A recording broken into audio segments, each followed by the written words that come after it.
आज हम लोग करने वाले हैं पोएम नंबर 1 फ्लेमिंगो बुक से, क्लास 12 इंग्लिश का। और पोएम का नाम है माई मदर एट 66। सबसे पहले अबाउट द पोएट। तो इस पोएम की पोएट है Kamala Das. She was born in Malabar Kerala. इनका जन्म मालाबार केरला में हुआ था। She is recognised as one of India's foremost poets. और फॉरमोस्ट वर्ड का मतलब होता है कि अबव ऑल अदर्स, मतलब बेस्ट बोल सकते हैं। तो वो एक इंडिया की one of the best poet है। Her works are known for their originality, versatility and the indigenous flavour of the soil. उनके वो जो भी लिखती है उनमें ओरिजिनल देखने को मिलता है, ओरिजिनल आइडियाज़ होता है, वर्सेटैलिटी अलग अलग विषयों पे लिखती है, and the indigenous flavour of the soil. मतलब लगेगा कि हम लोग उस पोएम से हम लोग काफ़ी कनेक्ट कर पाएंगे, उनके स्टोरीज से, उनके पोएम से हम लोग काफ़ी कनेक्ट कर पाएंगे। तो ऐसा पावर होता है उनके पोएम सब में। Kamala Das has published many novels and short stories in English and Malayalam under the name Madhavi Kutty. तो उन्होंने काफ़ी सारे नॉवेल्स लिखे हैं और शॉर्ट स्टोरीज लिखे हैं, इंग्लिश में भी और मलयालम में भी। लेकिन जब वो मलयालम में लिखती थी तब उनका नाम हुआ करता था माधवी कुट्टी। मतलब बोल सकते हैं कि ये इनका पेन नेम है। Some of her works in English include the novel alphabet of lust, a collection of short stories, Padmavati the harlot and other stories, in addition to the 5 books of poetry. तो ये सब उन्होंने कुछ लिखा हुआ है। और इसके साथ साथ उन्होंने 5 बुक्स लिखे हैं पोएट्री, 5 बुक्स लिखे हैं पोएम के ऊपर। Poem she is a sensitive writer who captures the complex subtleties of human beings, human relationships in lyrical idiom. My mother at 66 is an example. तो एक काफ़ी सेंसिटिव राइटर है और वो काफ़ी अच्छे तरीके से ह्यूमन बींग का जो रिलेशनशिप होता है वो उसको काफ़ी अच्छे तरीके से दर्शाती है। और उसी का एक एग्जाम्पल है ये एक पोएम, जिस पोएम का नाम है माई मदर एट 66। तो चलिए देखते हैं क्या है इस पोएम में। तो सबसे पहले before you read, ageing is a natural process, have you ever thought what our elderly parents expect from us. बोला जा रहा है कि एजिंग एक नेचुरल प्रोसेस है, सबको एक दिन होकर बूढ़ा होना है और फिर मर जाना है। तो क्या आपने कभी सोचा है कि कैसे हमारे जो बड़े बड़े पेरेंट्स होते हैं वो क्या हमसे उम्मीद रखते हैं? क्या आपने कभी सोचा है? तो चलिए इस पोएम को शुरू करते हैं। Driving from my parents home to Cochin last Friday morning I saw my mother beside me. तो लेखिका बोल रही है, लेखिका एक टैक्सी में बैठकर लेखिका कहाँ जा रही है? अपने घर से कोचीन की तरफ जा रही है। और लेखिका जब ये पोएम लिखी थी उससे एक हफ्ता पहले, मतलब लास्ट फ्राइडे को ये घटना घटा था। तो उस लास्ट फ्राइडे को क्या हुआ था वो लेखिका बता रही है। लेखिका बोल रही है कि वो अपने होम से कहाँ जा रही थी? कोचीन जा रही थी लास्ट फ्राइडे मॉर्निंग, और मॉर्निंग का सुबह का समय था। आई सॉ माई मदर बिसाइड मी। और लेखिका देखती है, लेखिका के बगल में उसकी मम्मी बैठी होती है और लेखिका देखती है कि उसकी मम्मी क्या हुई है? डोज, मतलब टू स्लीप लाइटली, हल्का नींद में वो सो रही है, ओपन माउथेड। लेकिन जब वो सोई हुई है तो उनका मुंह क्या हुआ है? खुला हुआ है। Her face ashen like that of a corpse. और उनका जो फेस है वो एशन, मतलब कोई बीमारी की वजह से या फिर बुढ़ापे की वजह से काफ़ी कलरलेस हो गया है, उसमें लग रहा है कि खून की कमी हो गई है। और उसका तुलना किससे किया गया है? कॉर्प्स के साथ। कॉर्प्स मतलब होता है डेड बॉडी, एकदम लाश की तरह दिख रही थी वो। और यहाँ पर जो ये वर्ड है like, her face ashen like that of a corps, यहाँ पर फेस को कंपेयर किया गया है कॉर्प्स से। तो ये लाइक वर्ड जो है यहाँ पर एक पोएटिक डिवाइस रिप्रेजेंट कर रहा है, और यहाँ पर पोएटिक डिवाइस हो जाएगा आपका सिमिली। आप लिख लीजिएगा बुक में, जब भी ये लाइक वर्ड आए और कंपेयर हो रहा हो तो वहाँ पे पोएटिक डिवाइस होता है simile. And realised with pain that she was as old as she looked. और लेखिका को काफ़ी दर्द के साथ ये एहसास हुआ कि मेरी मम्मी अब क्या हो गई है?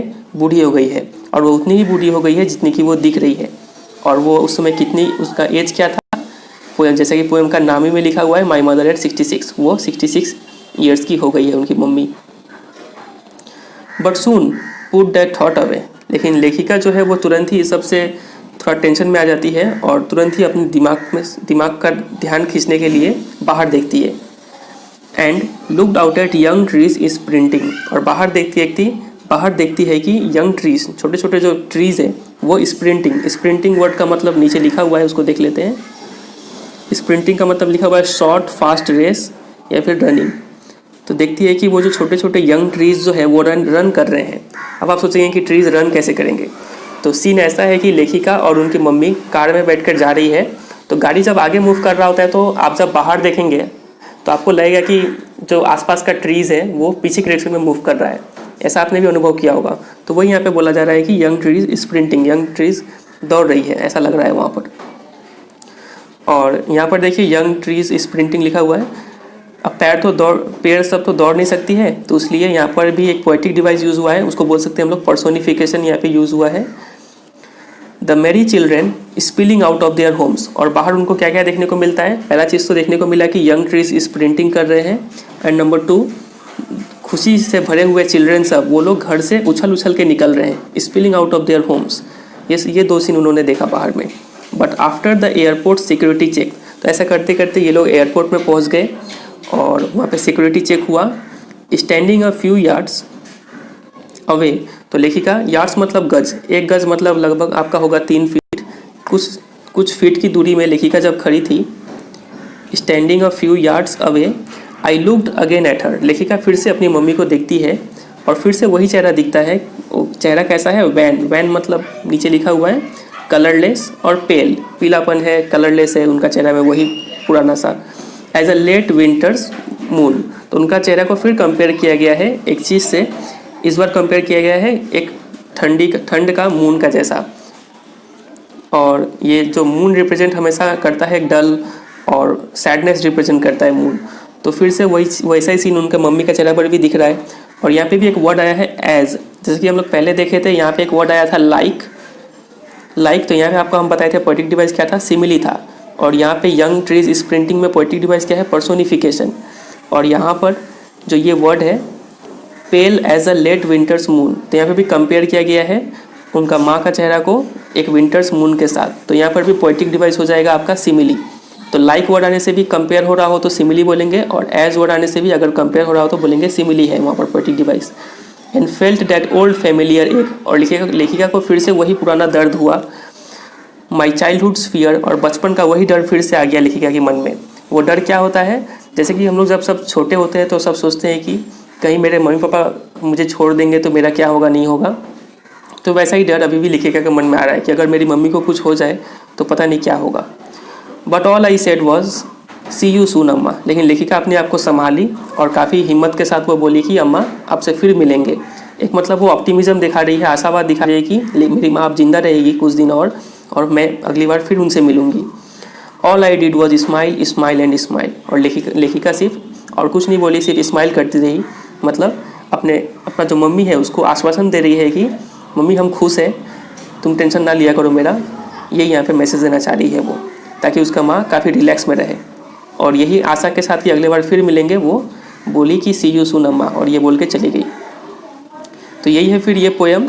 और इस पोएम में खास बात है कि the whole poem is in a single sentence punctuated by commas. इसमें सिर्फ कॉमास है और बस, कहीं भी फुल स्टॉप नहीं है। तो ये पूरा एक पोएम जो था एक सिंगल सेंटेंस में लिखा गया है, तो इस पोएम का ये खास बात है। तो यही है फिर आज का पोएम। उम्मीद करता है आपको समझ में आया होगा।